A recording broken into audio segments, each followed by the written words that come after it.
আসসালামু আলাইকুম। কি অবস্থা? এদিকে আও, এদিকে আও, এদিকে আও। এটা কই? এটা কই? এগুলি নেই। তারপরে এসবটা কই? হ্যাঁ, এগুলি কই? এই শোন, এটা কই? এটা কই? এটা কই? নেই। আচ্ছা ঠিক আছে, শোন, তুই তো কথা বুঝিস নি, তো ইশারা করে পাওয়া লাগে। আমি টেকা দিচ্ছি কালকে সকালে এগুলো কিনে আনি, মানুষের কাজ করবো, কাজ করে পয়সা কামাই করে এই যে এইসব গেদাগুদের সংসার চালাবো। ঠিক আছে, এর আগেও 2 বার দিছি, তাই তো, এর আগেও 2 বার দিছি, আজকেও অবশ্যই দিলাম। ইয়ে এলে ধর, এদের টাকা নেই, এদের টাকা দিয়ে ও তুই দে, হ্যাঁ তুই দে, কালকে সব জিনিসপত্র কিনবো।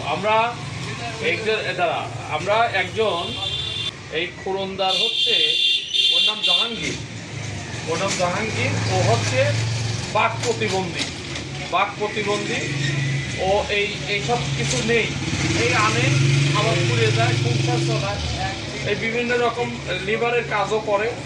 তো আমরা এর মাঝে মাঝেই ওকে কিছু করে টাকা দিই, আজকেও দিয়ে দিলাম, যাতে এইসব জিনিসপাতি কিনে নিয়ে এসে আবার মানুষের কাজ করবো। ওর হাতের কাজ ভালো, আপনারাও আশপাশে যারা আছেন ওর কাছে কাজ করবেন, ওর সুন্দর কাজ।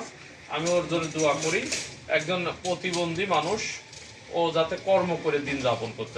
আজকে খুবই আনন্দ আমার লাগলো যে এই জাহাঙ্গীর প্রতিবন্ধীকে টাকা দিতে এসে আমার এই ভাই, তার এই যে বাচ্চা দুটো যখন হাসপাতালে মনে হয় সিজারের সময় রক্তের জন্য দৌড়াদৌড়ি করতেছিল, তা আমাকে টেলিফোন করার পরে আমি একটা পোস্ট দেওয়ার কারণে তার রক্তের ব্যবস্থা হয়েছিল।